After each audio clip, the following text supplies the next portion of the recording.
A millionaire thought it was just one night, but a virgin gave him something he never knew he needed.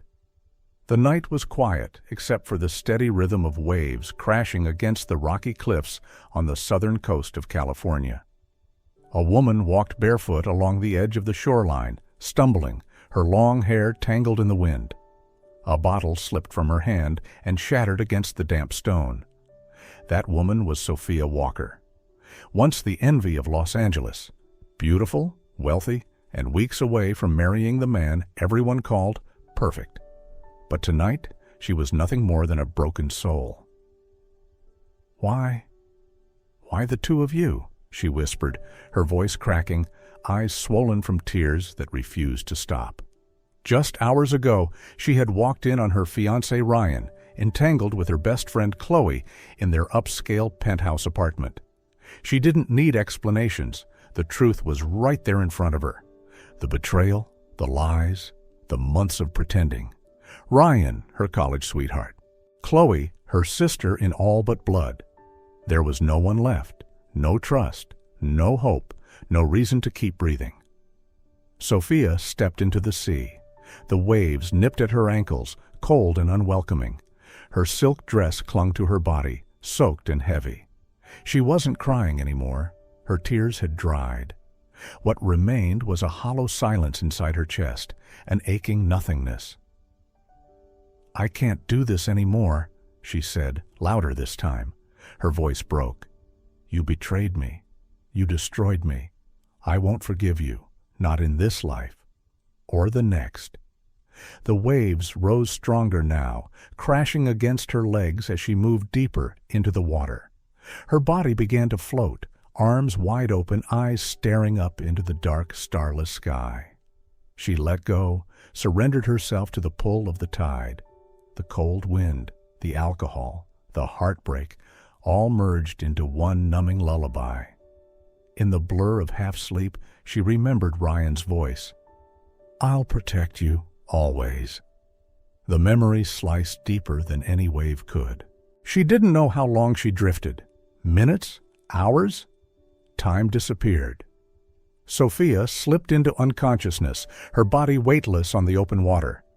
Whether she was dying or merely asleep, she didn't care anymore. In that moment, perhaps death was the only mercy left. The sun hadn't risen yet. A soft silver glow hung over the waters of Seabbrook Island, and the sea was calm, the early morning breeze drifting over gentle waves, carrying the scent of salt and damp wood from an old fishing boat slowly turning toward the dock. Caleb Monroe, a local carpenter and part-time fisherman, sat at the edge of the boat with several buckets of fresh catch after a fruitful night at sea. He was mentally making a to-do list, patching up Ms. Delaney's broken porch before noon, when something caught his eye near the mouth of the bay. Floating. He narrowed his eyes, slowing the engine. "A log?" he murmured. But as his boat drew closer and the object came into focus under the deck light, he quickly flicked on. Caleb froze. A woman. She was face up, limbs limp, her soaked dress clinging to her body. Long hair tangled with strands of seaweed. A shiver ran down his spine. But instinct overruled hesitation. He plunged into the water. She was breathing, barely, but alive. Caleb carefully lifted her into his arms, cradling her as he waded back to the boat. She reeked of alcohol, drunk, drenched, broken. "What the hell happened to you?" he whispered, gently laying her onto a folded tarp near the side of the boat. He turned the boat back toward shore. The first hint of sunlight streaked across the horizon as he reached the dock. Without thinking twice, he scooped her up again and made his way toward a small wooden house that stood at the edge of the village, his home shared with his mother, Rosa Monroe. "Caleb? Good Lord! Who is she?" Rosa gasped as she opened the door to find her son carrying an unconscious woman. "I found her floating in the bay. She's alive. Just drunk, I think." Caleb replied, eyes still on the woman in his arms. "Lay her on the bed. I'll take care of her." Caleb nodded, lowering her gently onto the spare cot. Rosa began drying her off, changing her into clean clothes, concern and curiosity dancing in her weathered eyes. She didn't look like someone from around here. Her skin was porcelain, her hands soft, nails manicured. Her face was delicate, striking, a beauty not native to this rustic world. She was like a message in a bottle, washed up from another life. Caleb stood in the doorway, watching her one last time before stepping outside.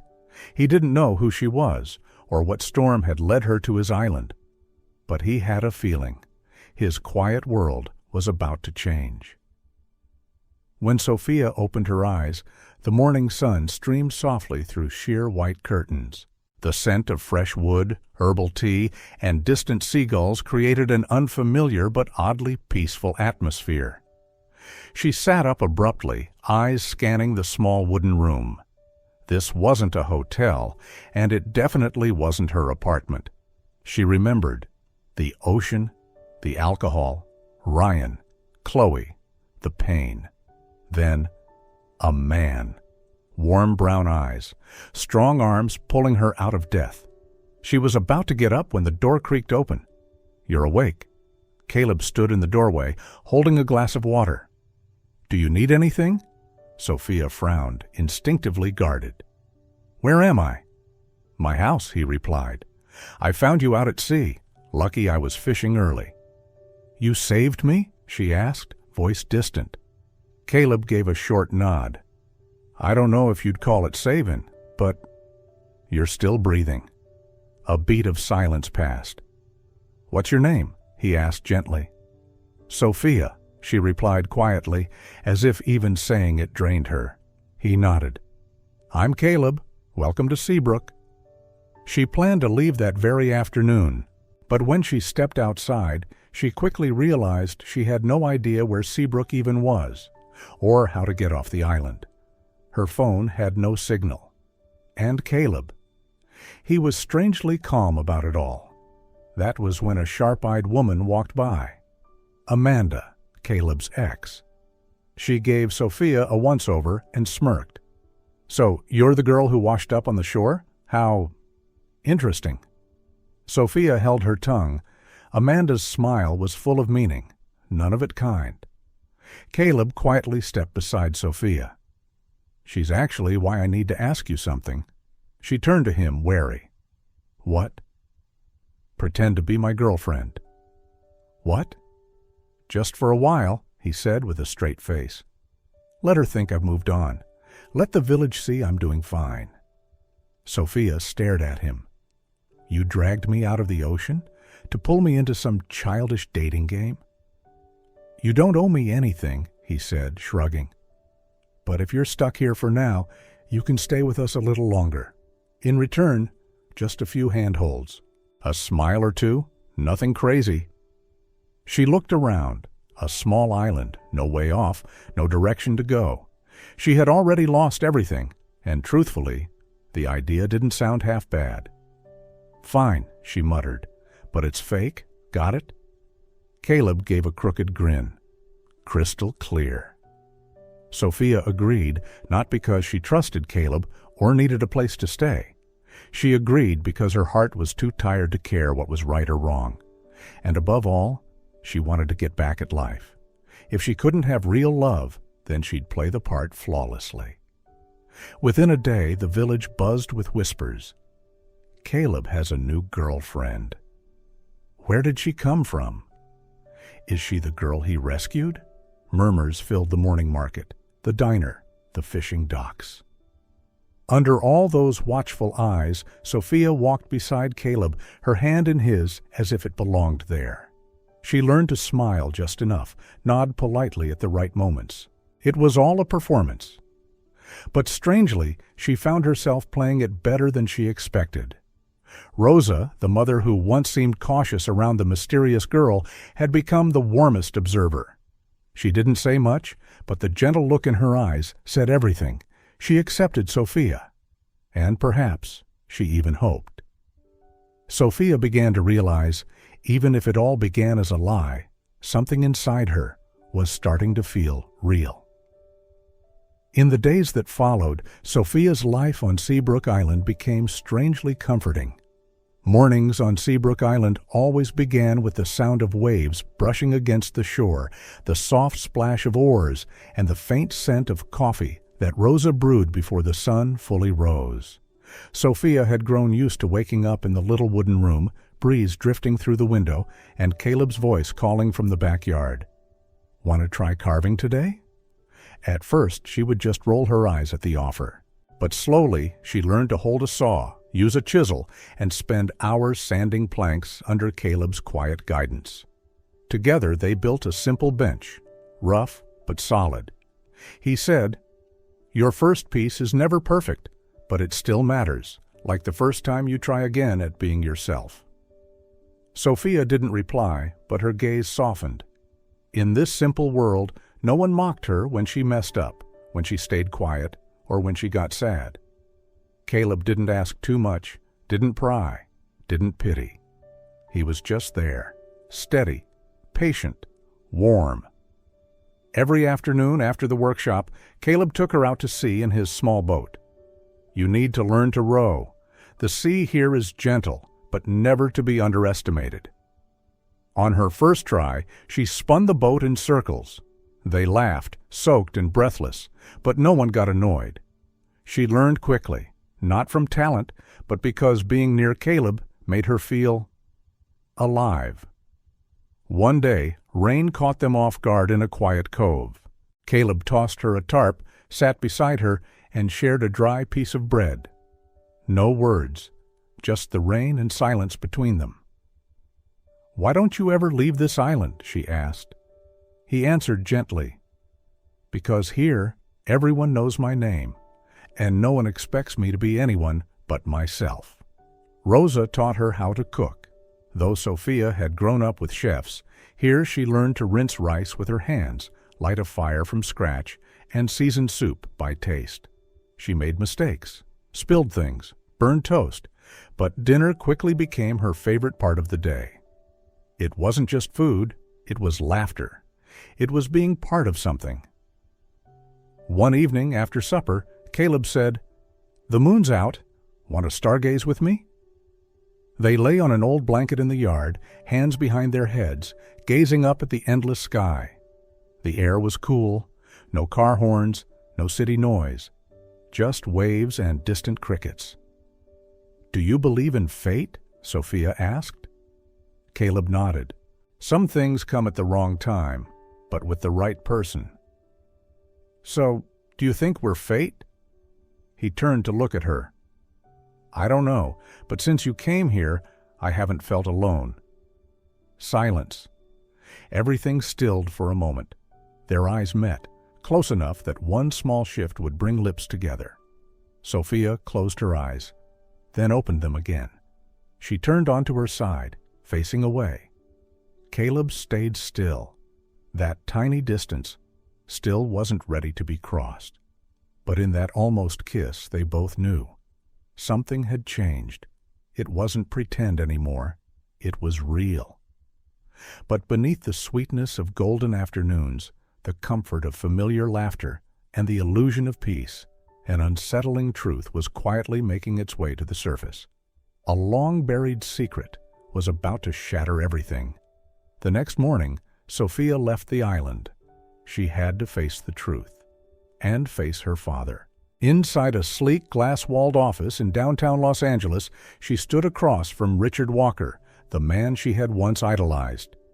His surprise at seeing her was genuine. "Sophia, when did you get back?" "What are you doing to Seabbrook?" she asked, straight to the point. Richard hesitated, then answered coolly, "It's a business decision, a development opportunity. That island has no future." "No future for who, Dad? For the villagers? Or for the daughter you didn't want knowing the truth?" "Sophia, you're taking away their homes, their history, their lives, including someone I love." Richard stiffened. "You fell for someone there?" "Yes, and his father died because he refused to sell land to the people your men sent." Her voice cracked. "Did you know that?" He didn't reply. The silence said everything. That night, Sophia returned to Seabbrook. She didn't explain her absence. She simply sat beside Caleb in the backyard, like she'd never left. Caleb didn't speak, just stared into the night. "Are you angry with me?" she asked. "No," he said. "I just don't know what you'll choose. I used to think blood was everything, but now I see some things are worth more than that."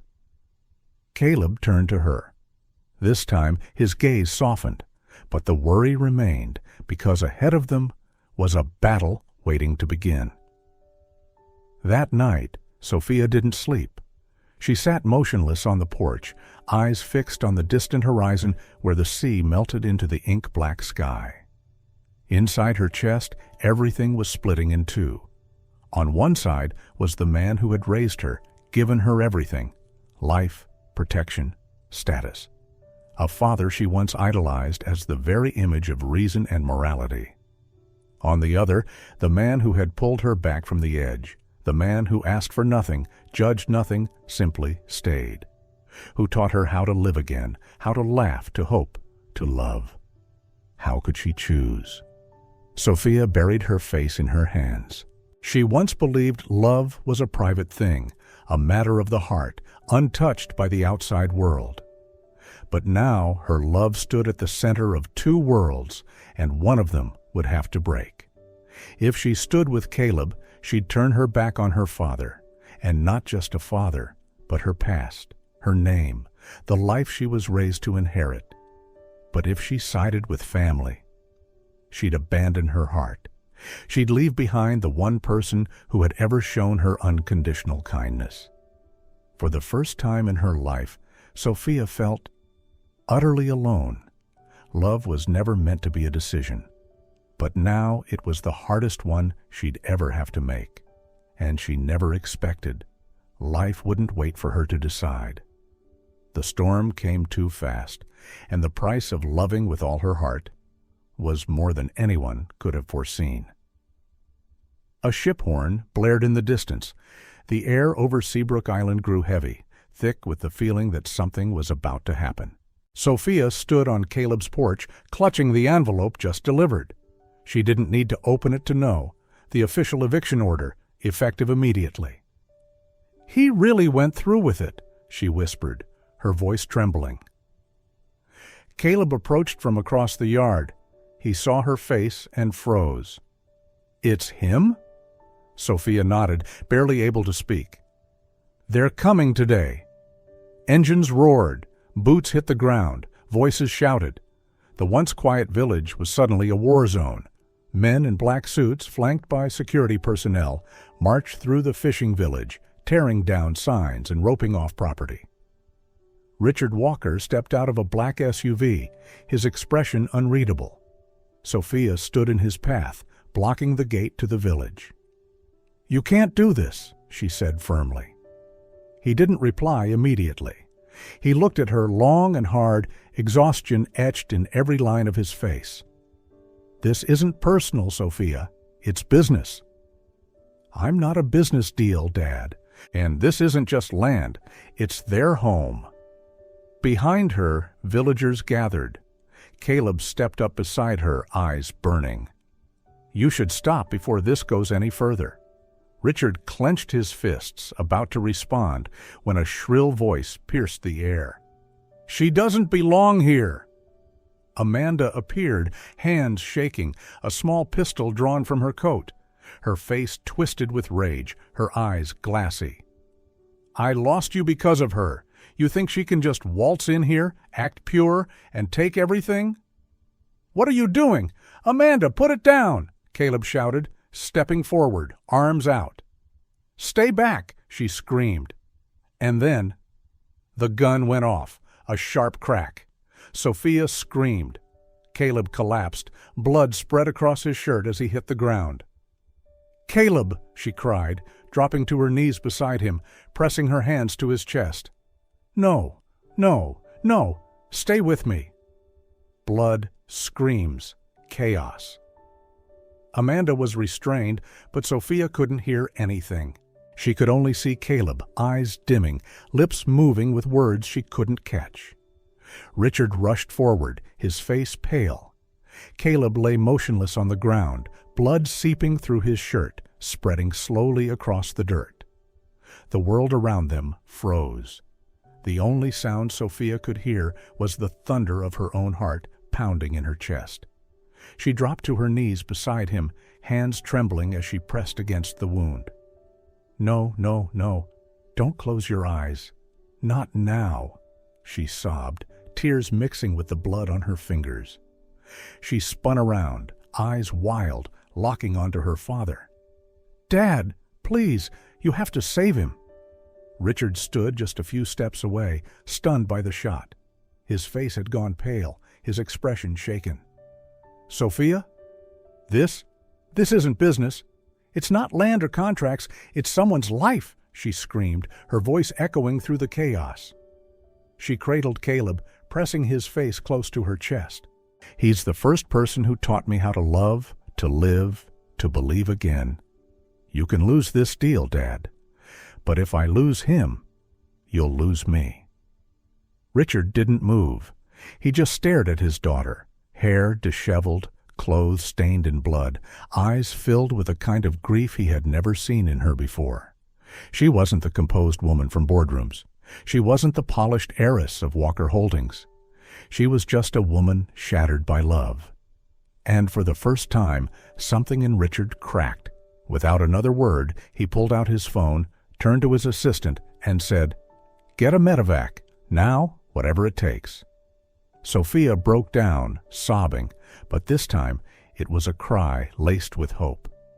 An hour later, Caleb was airlifted to a hospital.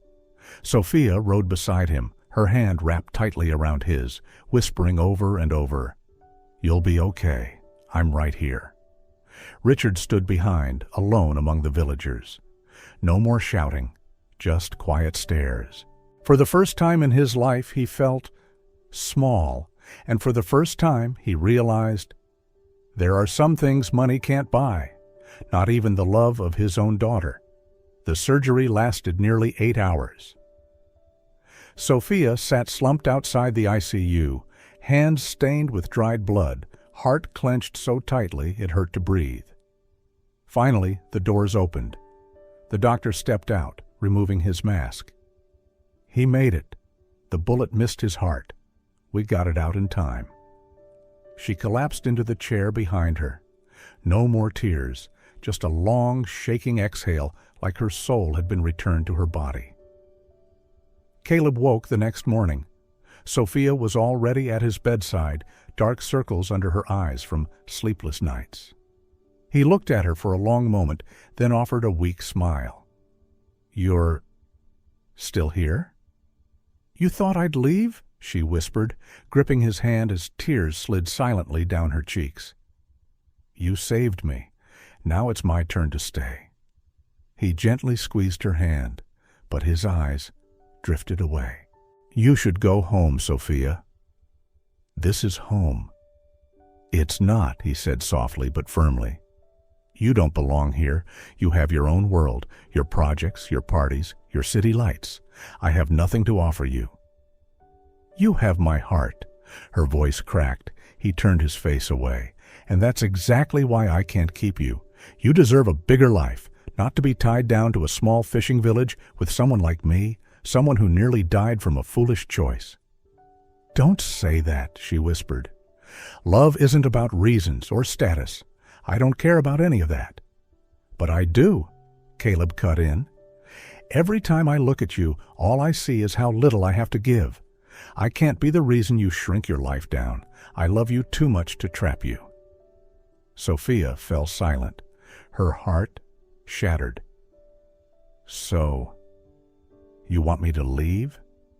Caleb closed his eyes and nodded, softly, but it felt like a blade. 2 days later, Sophia left the hospital. As she stepped into the car that would take her back to the city, she looked back at the place where her heart had come alive again. Rosa hugged her tightly. "You are part of this place now, you know." Sophia smiled through tears. "If one day I come back, Will it still be here? It's only gone if you stop wanting it, Rosa whispered. Caleb didn't come to say goodbye. He stood at the second-floor window, watching the car disappear down the dirt road. In his hand was the note she left behind. I'm not leaving because I want to. I'm leaving because you told me to. But my heart is still here. He clutched the paper tight, closed his eyes. Inside him was a quiet ache, and the faintest, trembling hope he didn't dare believe in. The car rolled slowly away from Seabbrook village. Sophia glanced back through the window, eyes fixed on the small wooden house where she had once rediscovered the taste of silence, safety, and second chances. It was where everything began, and maybe, just maybe, not where it ended. Rosa stood by the gate, hand raised in a gentle wave. The villagers, the same ones who had once eyed her with suspicion, now stood quietly, heads bowed. No one spoke, but Sophia felt it deeply. She had become part of them, if only for a brief moment. Time passed, and the wounds of the heart slowly healed, but the memories by that old wooden dock never faded.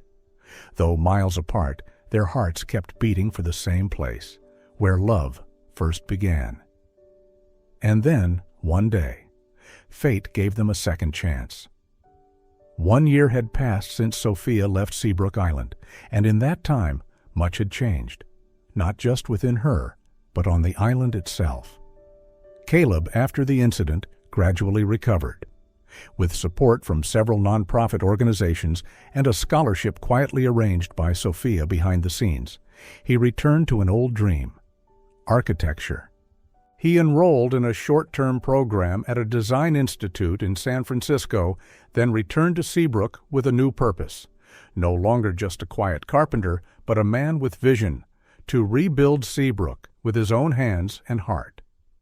The worn-down homes were replaced with cozy wooden houses, built sustainably with solar panels and recycled materials. The village paths were repaved, keeping their winding charm but shaded with green trees.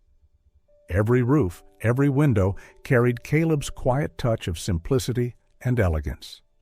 The villagers didn't just stay. They began to dream again. Then, on a soft June afternoon, sunlight warm, sky clear, Sophia returned. As the boat docked at Seabbrook, Sophia stood at the bow, gripping the strap of her bag tightly, eyes locked on the shore, as if one blink might cause it all to vanish like a dream. The sea was still blue, the wind gentle, the village quiet, just as she remembered. But what made her heart clench was the figure standing at the edge of the dock. Caleb? He didn't move toward her. He just stood there, tall and still, his shoulders slightly hunched, as if the wind itself was holding him back. But his eyes, those eyes hadn't changed. Sophia stepped off the boat. Every step she took felt like walking through all the months apart, all the nights she'd cried for the man who had pushed her away, even as he still loved her. They faced each other, only a few feet apart, but it felt like a lifetime. I didn't think you'd really come back, Caleb said, his voice lower, rougher than before. I've always been here, she replied softly, placing a hand gently over her chest. At least, a part of my heart never left you. Caleb held her gaze for a long moment. Then he closed his eyes, as if trying to stop his heart from bursting. I used to think that letting you go was the noble thing to do. But now I know. Real love isn't sacrifice. It's staying. It's showing up every damn day. Sophia didn't speak. She stepped forward and wrapped her arms around him, and in that embrace, in the arms that once felt like a memory too fragile to hold again, every distance, every doubt, every heartbreak melted away. Caleb held her tighter. No words, just the beating of two hearts, once broken, now whole again in each other's rhythm. When they finally pulled back, Sophia's eyes were glistening, but she smiled. I'm home. Caleb nodded softly. And I'm never letting you go again. That night, the village held a small beach party to celebrate Sophia's return. Lanterns twinkled overhead, wooden tables were filled with simple food, toasted bread, grilled fish, red wine, yet the joy was richer than any luxury she had ever known. As the sun dipped low and painted the sea in gold, Caleb stepped onto a makeshift stage of old crates. Holding a microphone, his eyes searched for her. Someone came back, not just to this place, but to my heart. Silence fell. He stepped down and walked toward her, kneeling in the sand, the same spot where he once nervously held her hand beneath the stars. In his hand was a small silver ring, simple, carved from the old oak wood of the house they once fixed together. "Sophia Walker, will you keep building this life with me, brick by brick, storm by storm, for the rest of our days?" Her tears fell, but this time they were joyful. "Yes," she whispered. And there, on the shores of Seabbrook, the place that was once their beginning and their parting, became the home of a brand new chapter, one built on love, courage, and the belief that even broken hearts can be rebuilt, stronger than ever before. From the moment their hearts found their way back to each other, everything else simply fell into place. No grand promises were needed, just a look, and they knew. They were exactly where they belonged. They held the wedding on a quiet October afternoon, golden sun above, sea breeze gentle, and the ocean calm, as if nature itself was blessing them. There were no chandeliers or extravagant gowns, just soft sand beneath their feet, the villagers they now called family, a string of lights Caleb had hung the night before, and a simple white dress Sophia chose not because it was fancy, but because it felt like her. Rosa walked Sophia down the beach, where Caleb stood waiting, holding a bundle of wild lavender. He looked at her as if time had stopped. No more distance, no more silent mornings apart, only now, a full, quiet, peaceful now. "I dreamed of this day," Caleb whispered when she stood before him. "And I..." Sophia smiled through tears. "I thought this only existed in dreams too big to dream." They exchanged rings, not diamonds or gold, but a pair Caleb had carved from the old oak tree beside their former house. Etched inside were two words, "Always home." After the wedding, they moved into a small wooden house by the sea, a home Caleb had designed and Sophia had chosen the paint for. Every morning, Caleb roasted fresh coffee while Sophia opened the windows wide to let in the sound of waves. There were no grand parties, no long business trips, just evenings on the porch counting stars, and the kind of hugs that made everything feel right again. Some would call it a simple life. To them, it wasn't just peace. It was redemption, a second chance given by time, earned through pain and held together by quiet love. And their love, like the ocean, vast, deep, and never needing to prove itself to be real.